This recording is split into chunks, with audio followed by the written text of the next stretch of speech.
Hey, this is Marco, and in this video I'm going to show you how to fix your banned WhatsApp number.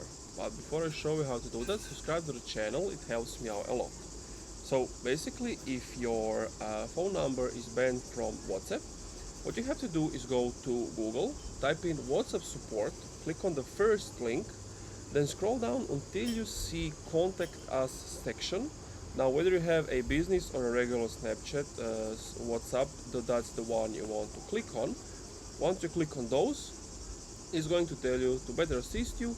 You can always contact them through your WhatsApp, but since you can't enter WhatsApp, just ignore this.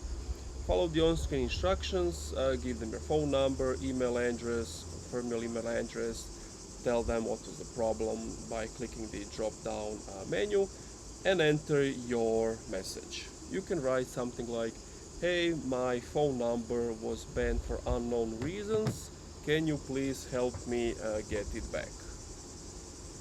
And then at the bottom, just click on next and submit your message, and that's it.